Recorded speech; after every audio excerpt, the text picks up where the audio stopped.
like, oh, and here comes the special effect. Yeah. And you could tell what, like, that was the kind of lens you were looking through. And we had Jaws, but we hadn't had like the shark movie resurgence that we're like gloriously living in right now. Mm-hmm. And I mean, the Jaws franchise had really run itself into the ground. Literally. Oh, absolutely. You don't touch a shark movie. No. And that's the advice that Kim gave to Alec. You don't touch a shark movie. Yeah, because he was supposed to be in this with Stephen Baldwin, right? And wasn't it like it was Die Hard in an IKEA with sharks after a flood? Yeah, that was the original script. The pocketbook pitch. Yes. And so Stephen and Alec were going to play actual brothers, but because he just come off of Red October, which was like a smash hit. Big. That was the first VHS my dad ever bought, was Red October, because he's like, that's the one, son. I would say if we did a list of VHS tapes that dads owned, The Hunt for Red October would be in the top 5. 100%. Yeah. So after that, Kim Basinger said, don't touch a shark movie. It'll be bad for your career. And then the next thing he did was The Shadow, which I think is hilarious. Yeah, not his best. Not his best. But I think the rewrites of the script, I like, there's the writer who came on, Chuck Finley. I also love his movie Sheep with Scissors. I loved when he wrote Blowing Up the Bridge, and his movie High Kick, Low Kick, No Kicks, and Fist Punch. Like, he was a solid writer in the 80s. And so when in a certain niche, he nailed it. Yeah. So when he rewrote this script, it was Die Hard came out, right? So they wrote the script right after Die Hard came out in 88. So in 89, they wanted to have, capitalize. This is one of the first movies to really try to capitalize on a foreign market. Hey, let's go to Sweden. Let's get the Europeans. And, right. There was going to be the Baldwins and an IKEA, which is pretty inspired. I mean, huge area. But then a flood happens. Sharks come in. Eventually got a rewrite to, I think, is a much better movie. But I think it makes, I think it's a little more watertight, this story. Yeah. And speaking of watertight, the production designer, Peter Lamont, on this movie, he went to win an Oscar in Titanic. Did he get his water start in Sharks from Sweden? That's what he did. So this movie, I think this might be why Cameron hired him. Also, the costume designer, Colleen Atwood, she had 4 Oscars, dude. And she did this movie. Like, the turtleneck work in this movie is unbelievable. I think that it would have been a neat thing for in a world of action movies where, you have Stallone, you have Schwarzenegger, you have Lundgren, like he's in there, you got Van Damme at this point in time. And the progression of the hero is how topless they become by the end of the movie. Yeah. Right? In every movie. And she went the other way. She's like, we're going to put him in turtlenecks. We're going to cover him up as much as we possibly can. And you know what I also think is interesting? So in Die Hard, right, you had the sort of, I think that kicked off. There have been smooth henchmen before. We've all seen the Bond movies. But, with Hans Gruber and his crew, they were well coiffed. They had turtlenecks. They had sweaters. They had very stylish and chic black shirts. But I like the idea of Jeremy Irons and his crew all wearing turtlenecks that reflect their personalities. So I kind of want to run this by you, and I kind of want to do a quick ranking. So, of course, do you want to tell what the plot is of Sharks in Sweden before we even get into this? Okay, so basically, as far as I understood it, watching this, because there's a few gaps in plot holes. I think this movie suffered one of those where we have a 2.5 hour cut out there somewhere. Yeah. And they're like, we need to get it down to 90 minutes. So some things got. Well, Stuart Gordon, remember, he got kicked out of the editing suite. And they cut it down a half an hour because he's like, I can't cut this, guys. And he got fired, and they recut it down to 2 hours. So Stuart Gordon was bitter in this because his last movie before this was Robot Jocks. Yeah. And he made it in 88, finished it, edited it, and then the studio did not release it. Mm-hmm. And then it was 2 years later when Robotica or something came out that they released it to compete with that. But then they were releasing a giant robot, like essentially Pacific Rim, in 90 when it looked outdated. And so he really wanted to have the creative control and the final say on this movie when it was released because it was so effects heavy. Do you think his work on Reanimator is what made these sharks look so great? Because Nicotero and his crew did a great job on these. Absolutely. So I think that the work on this movie is what made the team pull the trigger on doing the Sean Connery Dragon movie, Dragonheart. Yeah, I think it did. Yeah, because they were you had Jurassic Park in this area, you had Sharks in Sweden, T2, and the thing about the thing about Jurassic Park and T2 is that they had huge budgets, so they were able to afford state-of-the-art CGI and creature effects and all that. Sharks in Sweden, I mean, $35 million budget, but they figured out how to take computer-generated effects and practical effects and kind of marry them into something that movies with $50 million budgets could do. Right. And filming in Sweden helped that. Like, let's be honest. Tax breaks. Big tax breaks. Big, huge tax breaks. So anyways, Dolph Lundgren's character, Mitch O'Connell, and Jeremy Irons, Lars Landa, they were on a special, like, military, special ops, black ops group. Dolph Lundgren was like the second in command, and then there was there was this whole team.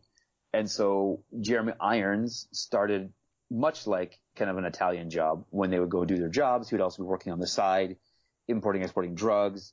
He would be taking like antiquities and treasures from wherever they were and bring them back on the black market. So he was like almost washing his black market travel expenses with this special black ops military unit. And so when Dolph Lundgren wises up to this, he blows the whistle and destroys and disbands the whole military operation, and he actually being part of it gets dishonorably discharged. They keep reminding him of that. Right. What about the pathos in the scene where Irons realizes that Lars realizes that Mitch has turned on him? Irons, he worked it, man. Those ironworks were, he opened up those tear ducts. Right. And when Mitch O'Connell, he looks at me and says, you've changed what I want to be. Yep. Right. And because Irons is crying and he's like, how could you do this to us? How could you he kept calling it the brotherhood. How could you do this to our brotherhood? And Dolph's like, there is no brotherhood when we can't be heroes. Yep. We're doing this to win the good fight. So that happens, and then it gets all disbanded. And so fast forward years later, it turns out Dolph Lundgren was on that special ops like SEAL team because he was like an Olympic swimmer, and that's why he's so fit. They always tie that into it. Yep. And he had lots of shirtless scenes. Lots of shirtless scenes. And he had a marine biology background. So he went back to that world. And so one of the things that this is where it gets a little bit hinky for me, but I'm down with it because I got left to suspend my disbelief. One of the things Jeremy Irons was funding with his black market antiquities theft drug train was enhanced sharks. There was a scientist who wanted to create like militarized sharks. That was what was going on. Yeah. And so Dolph Lundgren, this is again, it's perfect because it was written that way. And Jurassic World ripped it off. Oh, 100%. But he says like these are beautiful animals and they've been abused. So he like adopts all these sharks for lack of a better term. So he starts like a fund. I think his family's from money. Is that what they said like in the first act somewhere? They threw in a little line that his family was from money. Yeah, and they kind of wrote him off. And then after, what happened, he kind of reformed his life and he became this conservationist a little bit. And then his family was like, okay, cool. You're back in our Swedish good graces. Right. And so they funded him to have this like shark safe haven. Right. And so there's seven sharks in this like habitat that he created because they had been, modified and altered and experimented on by the military, so they were like smarter and more dangerous. But as long as they were contained, they weren't going to hurt anybody. No one was going to hurt them. Mm-hmm. And Dolph, like he loved and cared for these sharks. The scenes with him and Ivan the tiger shark, I can't when he's like would throw him the food, and the fin would surface up and he'd like, morning Ivan. Like I thought that was great. I thought that was real humanizing of him. And I love those scenes. I thought the 80-yard laughter was kind of weird. Well, I don't think Dolph laughs well. Yeah. So you think they redubbed his laughing? Yeah, I think he's like he almost has that villain laugh because he's so like Swedish. Mm-hmm. So I don't think that worked well for American audiences. I would wager that if we saw this movie in Sweden, he'd have his regular laugh.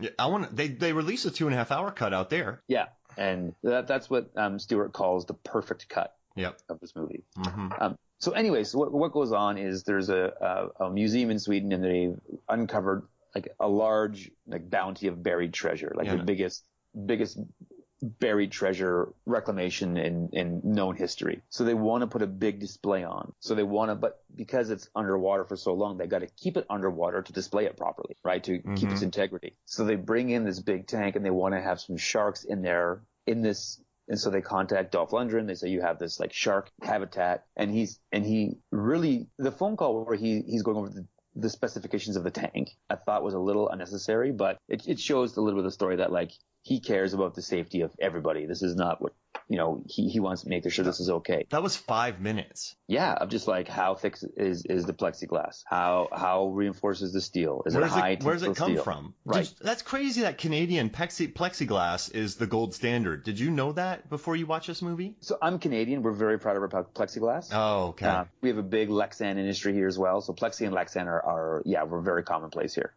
For years, I thought it was Australia. No, it's funny. They're there. They're like second or third, but it's again, it's like, it's not even like Coke and Pepsi. It's like Coke and RC Cola. Got it. I get it.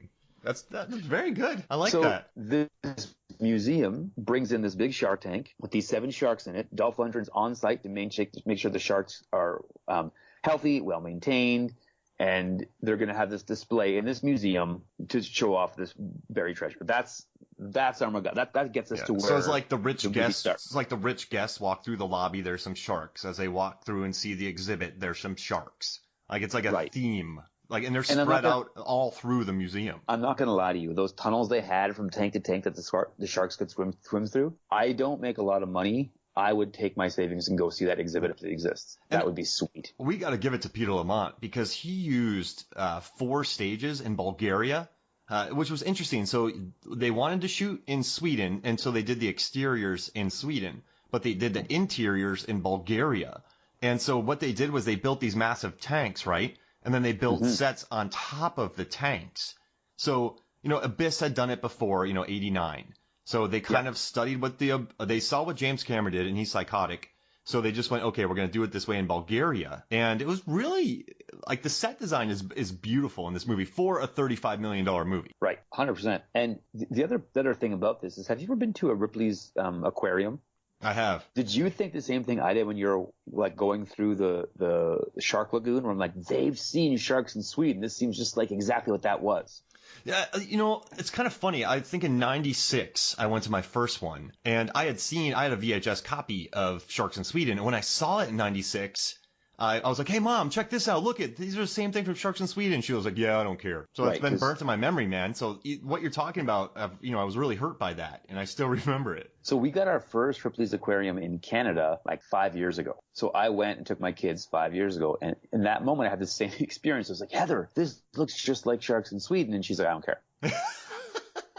Because no one knows about this movie. No, and like, I watch so many movies that if she tries to keep up with it, it's just lost on her. Like she doesn't love movies.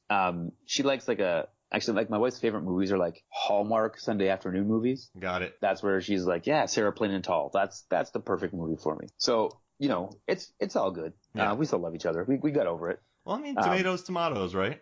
Right. But I like fresh tomatoes.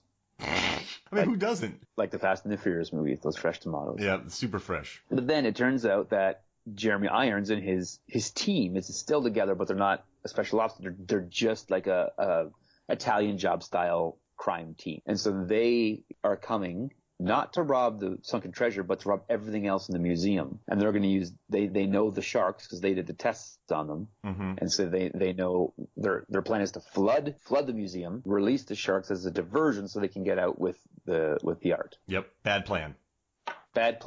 Very unproactive. It's not great. And so because it's 92 and it's a movie and all things come together perfectly, there's a scene where Dolph shows up and those trucks they had pulling up to the museum with the shark tanks on them. Yep. Like the transportation trucks. I thought that was the coolest thing I've ever seen. Yeah. Can you imagine driving down the highway and seeing a truck with a shark in the tank in the back of it? A genetically modified shark. Right. Yeah. That'd be the coolest thing ever. Even if it wasn't genetically modified, it was just a plexiglass trailer with a shark in it. I would be like, Mom, this is the greatest day of my life. Follow this truck. I would hit it on cruise control, and I would just drive behind that truck. Yeah. I'd go where they went. Yeah, because wherever they're going is better than here. Yep, exactly. I'm on my way. But he walks in, And there's Jen. Yep. Carrie Werner, like his ex-wife. Yep. Jen Lou Ferrigno. Yeah, that was a bit of a. I was like, okay, it's definitely the 80s, but Jen Lou Ferrigno is her name, and she's the curator of the museum. Yep. So she begrudgingly had to call Dolph in, Mitch, because, you know. I hate that.